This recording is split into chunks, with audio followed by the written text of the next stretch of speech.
Hi guys, मेरा नाम है साहिल खैर और आज की वीडियो शुरू करते हैं। सबसे पहले न्यूज है पतंजलि फूड्स की। तो भाई उनके शेयर प्राइसेस बढ़ते हुए दिखाई दिए। इसका बहुत बड़ा रीजन था क्योंकि जी पार्टनर ने अपना होल्डिंग बढ़ाया है पतंजलि फूड्स के अंदर। 8% के आसपास बढ़ाया गया है। अगर हम दिसंबर क्वार्टर की बात करके चले, उस टाइम पे 3.3% था इनके पास में। अभी के टाइम पे 11.48% पे पहुंच गया है। अगली खबर पेटीएम की है। तो भाई उनका बुरा टाइम अभी खत्म नहीं हुआ है। 50 करोड़ रुपए वो इन्वेस्ट कर रहे थे पेटीएम पेमेंट सर्विस लिमिटेड के अंदर, बट चाइनीज होल्डिंग के कंसर्न्स के चक्कर में गवर्नमेंट ने इसको रोक दिया है कि वो पैसा इन्वेस्ट नहीं कर सकते। होम मिनिस्ट्री ने अप्रूव कर दिया था बट फॉरेन मिनिस्ट्री ने रिजेक्ट कर दिया है। और किस रीजन पे किया है? पॉलिटिकल ग्राउंड्स के चक्कर में। अगली खबर आईपीएल की है। तो आईपीएल के अंदर जो एड्स है जियो के ऊपर टीवी से ज्यादा चलाई जा रही है। ब्रांड्स दबा के खर्च कर रहे हैं जियो के ऊपर। और इसके एक दो रीजन हो सकते हैं। एक, भाई इस बार आईपीएल बहुत ही अलग चल रहा है।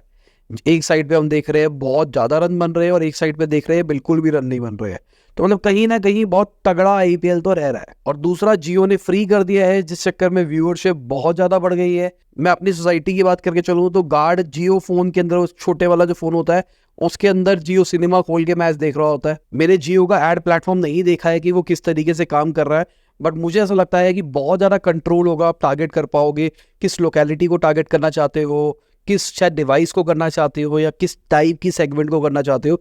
ऐसा कुछ ऑप्शन भी होना चाहिए। तो इतनी ज़बरदस्त टारगेटिंग के चक्कर में मुझे लगता है कि इसका अडॉप्शन बहुत ज़्यादा तेज़ी से बढ़ता हुआ हमको दिखाई देगा आने वाले टाइम पे भी, क्योंकि कन्वर्जन्स आएंगे। बाकी अगर आप डिजिटली अपने आप को खुद ग्रो करना चाहते हो, तो अगर आप भी चाहते हो डिजिटल मार्केटिंग सीखना उससे जिसने डिजिटल मार्केटिंग कंपनी बनाई है, 14 साल एजेंसी रन करी है, बहुत अलग अलग तरीके का क्लाइंट का काम किया है और खुद का बिजनेस किया है, तो डिस्क्रिप्शन में लिंक दे दिया है मैंने अपने कोर्स का, आप ले सकते हैं। पूरे बंडल के ऊपर हम डिस्काउंट रख रहे हैं 20% का इस नवरात्रि ऑफर के अंदर। तो जाओ डिस्काउंट का फायदा उठाओ और कोर्स को करो एंजॉय। अगली खबर मीशो की है। तो मीशो की वैल्यूएशन घटती हुई दिखाई दे रही है। कहा जा रहा है 5,000 करोड़ रुपया वो रेस कर सकते हैं अपने फंडिंग राउंड के अंदर, मतलब 500 से $650 मिलियन, जिसमें $300 मिलियन सिर्फ रिजर्व किया जाएगा टैक्स पेमेंट के लिए। बेसिकली इंडिया के अंदर अपने पूरे बिजनेस को स्विच कर रहे हैं, तो उसके लिए उनको टैक्स देना पड़ेगा और उसी टैक्स के चक्कर में शायद ये पैसा रेस कर रहे हैं। और बचा हुआ पैसा इनको चाहिए होगा बर्न करने के लिए। भाई कंपनी लॉस में ही चल रही है तो पैसा तो चाहिए है ना चलाने के लिए। अगर हम वाव मोमोज की बात करके चले तो उन्होंने 70 करोड़ रुपया रेस किया है। ये एक पार्ट ऑफ राउंड फंडिंग ही है।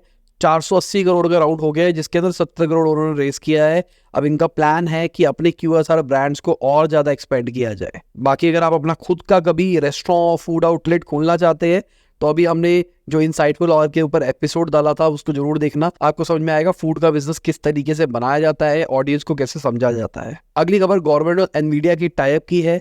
तो गवर्नमेंट एनवीडिया के साथ में टाइप कर रही है। कहा जा रहा है 10,000 करोड़ रुपए का GPU प्रोक्योर किया जाएगा एनवीडिया से, गवर्नमेंट करेगी और एंटरप्रेन्योर्स को सब्सिडाइज रेट के ऊपर, रेंट के ऊपर उस GPU को यूज करने का मौका मिलेगा, ताकि इंडिया के अंदर खुद की AI मॉडल्स बन सके और बहुत कुछ बन सके। और मुझे लगता है भाई मजा आ जाएगा अगर गवर्नमेंट बहुत सस्ते में देने लग जाए।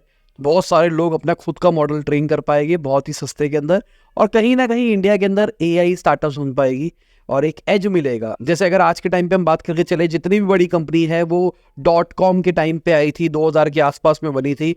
सिमिलरली मुझे लगता है ये वही टाइम है, जैसे पहले कंपनियां बनी थी वैसी कंपनियां बनेगी, बट वो बनेगी AI के ऊपर। अब AI में प्रॉब्लम क्या है? AI एक लेवल पे ट्रेन करना एक्सपेंसिव है, हर एक बंदा नहीं कर सकता। अब गवर्नमेंट अगर सब्सिडी देगी तो भाई बहुत बढ़िया चीज हो जाएगी। अगली खबर आदित्य बिरला ग्रुप की है। तो उन्होंने अपनी फिनटेक ऐप निकाली है, उसका नाम रखा है ABCD। मैं इस न्यूज को क्यों इंक्लूड कर रहा हूँ? क्योंकि भाई मार्केटिंग वाला बंदा हूँ, मेरे को मार्केटिंग बहुत प्यारी लगी। फुल फॉर्म है इसका Aditya Birla capital digital transformation journey. बहुत ही मुश्किल नाम लग रहा है सुनने में, बट ABCD रखा गया है ताकि इसको एक पोजीशन स्टेटमेंट बनाई जाए, everything finance as simple as ABCD। वाह। बाकी मुझे लगता है फिनटेक स्पेस अभी बहुत ज्यादा कॉम्पिटिटिव हो गई है, इतना आसान नहीं रहेगा फिनटेक के अंदर ग्रो करना। अगली खबर X की है। तो X के ऊपर बहुत सारे पोस्ट को इलेक्शन कमीशन के ऑर्डर के चक्कर में डाउन किया गया है। अब कई लोग कहेंगे कि भाई BJP ने हटवाए है, कई लोग कहेंगे कुछ किया है। भाई सिंपल सी बात, अगर BJP ऐसा कुछ कर सकती तो बहुत सारे जो क्रिएटर्स है जो नेगेटिव बातें करते हैं वो एग्जिस्ट नहीं करते, जो इंडिया में आके घूम रहे हैं या ट्विटर के ऊपर जो नेगेटिव ट्रेंड चलता है वो चल ही नहीं सकता था ना। कई लोग कहते हैं कि इंडिया के अंदर डिक्टेटरशिप चल रही है। अगर चल रही है तो ये चीज पॉसिबल ही नहीं हो पाती। मैंने कुछ टाइम पहले सोचा था मैं इस टॉपिक्स के बारे में बात नहीं करूंगा, यार छोड़ो, मैं अपना ओपिनियन पॉलिटिकल एजेंडास के ऊपर शेयर नहीं करूंगा।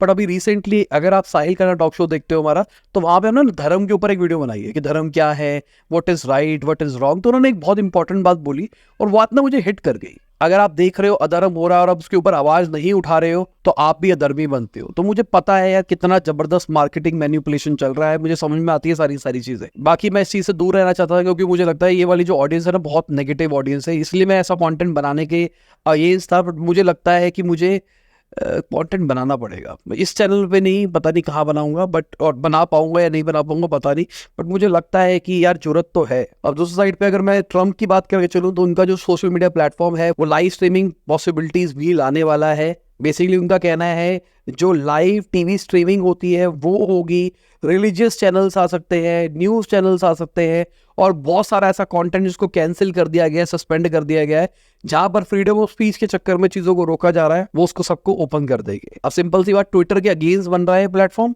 अब ट्विटर के ऊपर यूएस के अंदर भी बहुत सारी चीजों को बैन किया जा रहा है।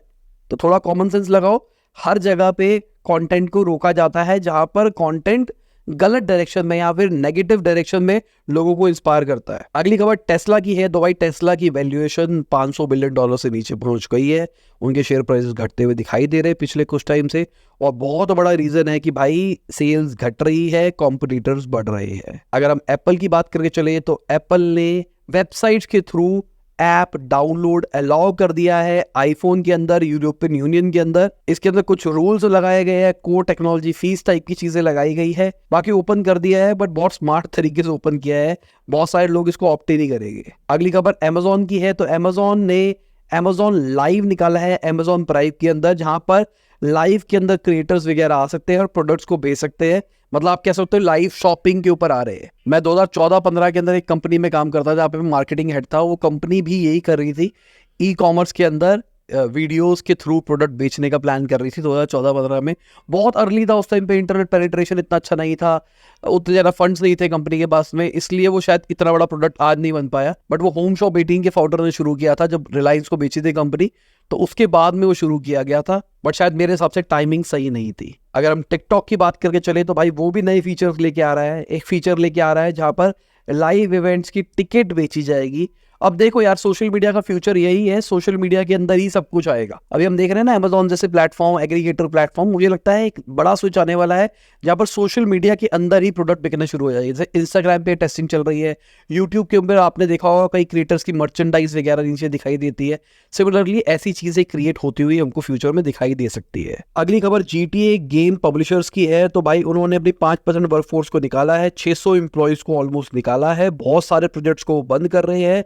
GTA आने वाला है और कहा जा रहा है कि थोड़ा सा डिले होगा। जब कहा जा रहा था 2025 में आएगा, 2026 में कहा जा रहा है कि अब आएगा। बहुत सारे लोग एक्साइटेड भी है GTA 6 को लेके कि भाई ऐसी होगी वैसी होगी। पर्सनली बताऊं तो मैं भी बहुत एक्साइटेड हूं, बट मुझे ऐसा लगता है कि AI की वजह से ना बहुत सारी चीजें ना जल्दी होनी शुरू हो जाएगी। इन्होंने इन्वेस्टमेंट कर दी है, सब कुछ सही है।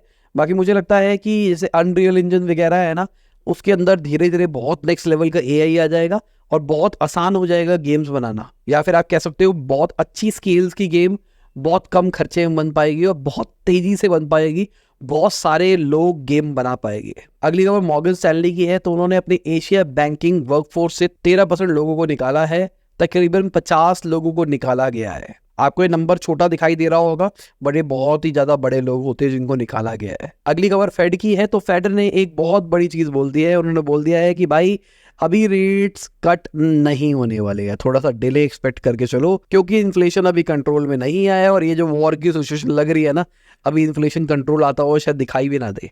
अगर वॉर बढ़ी तो दिक्कतें आएगी। और ये लोग हमारे सपोर्टर्स जिनकी वजह से डेली हम अपना बिजनेस ला पाते हैं। Thank you for supporting us. और इसी के साथ में आज की बिजनेस खत्म होती है। उम्मीद करता हूं आपको मजा होगा। लाइक कर देना, शेयर कर देना, कमेंट बताना वीडियो कैसी लगी। Bye, good morning. जब भी आप वीडियो देख रहे हैं, जय हिंद, वंदे मातरम।